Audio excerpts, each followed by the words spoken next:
नमस्कार बंधुरा केमन आछो सबाई आशा करछि सबाई खूब भालो आछो। आमार फेसबुक परिवार अल टाइम फान और आमार यूट्यूब परिवार बर्षा परिधिस ब्लगेर आरो एकटी नतुन भिडियोते तोमादेर अनेक अनेक वेलकाम। आजकेर भिडियोटी खूबई छोटो एकटी मिनी ब्लग बोलते पारो।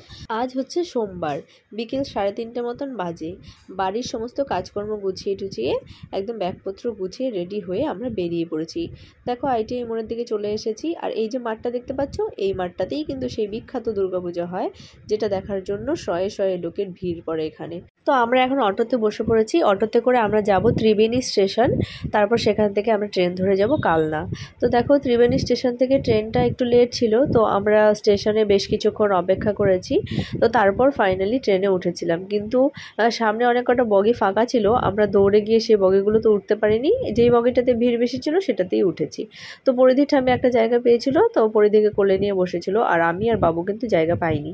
তারপর আমার ব্যাগটা ওই ওপরের বাঙ্কারে তুলে দিয়েছিল একজন। তো ওই ব্যাগের ভিতরেই আমার ফোন টোন সমস্ত কিছু ছিল।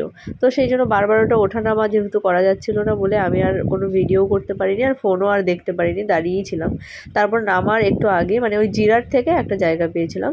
তো জিরাটে এসে যখন বসেছি তখন জায়গা মানে বসার পরেও আমি ব্যাগটা নামাইনি।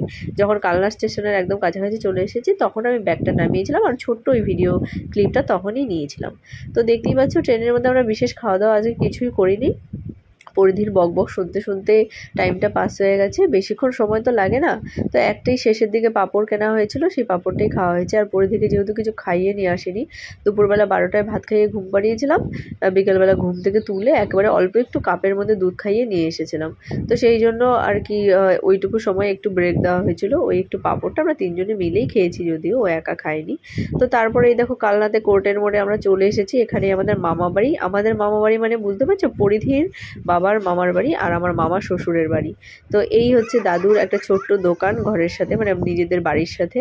তো এইটাই হচ্ছে দাদুর এখনকার মানে একমাত্র সম্বল এই দোকানটা। অনেক দিন আগে থেকেই দাদু করে, বয়স হয়ে গেছে অনেকটাই, কিন্তু কাজ ছেড়ে থাকতে পারে না বলে এখনও দোকানটা চালায়। আর এই যে পরিধি বড় বাবার সাথে খেলা করছে, বুঝতে পারছো এটা কিন্তু খুব ভাগ্যের বিষয় যে পরিধি জন্মানোর পর ওর বাবার যে ঠাকুরদা মানে বাবার বাবার বাবা তাকেও দেখেছে, আর এই যে ঠাকুমা মানে পরিধির ঠাকুমার বাবা এটা তাকেও কিন্তু দেখেছে। আমিও কিন্তু আমার দুজন দাদা শ্বশুরকেই পেয়েছি বিয়ের পরে। তো এটা কিন্তু সবার ক্ষেত্রে হয় না, খুব কম লোকেরই এই ভাগ্যটা হয়। তো আমাদের দুজনেরই কিন্তু সেটা হয়েছে।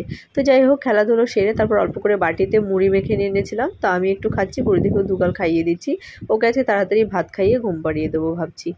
আর আমরা কালনাতে একটি বিশেষ কারণে এসেছি, মানে আজকে সোমবার তো মঙ্গলবার দিন সেই অনুষ্ঠানটি আছে, মানে একটা অনুষ্ঠান পারপাসেই এসেছি। তো যাদের নিয়ে অনুষ্ঠান, যাকে ঘিরে অনুষ্ঠান, তারাও হয়তো মানে এখনও এসে পৌঁছায়নি, আমরা এই প্রথম এলাম। তো ওরা পরের দিনই আসবে। তো কী কারণে এসেছি, কেন এসেছি, কি হবে না হবে সমস্তটাই তোমাদেরকে জানাবো, কিন্তু আজকে আর নয়। আজকে বললে ভিডিওটা অনেকটা লম্বা হয়ে যাবে, কালকে সরাসরি একদম তোমাদের দেখাবো সমস্ত কিছু আর বলবো।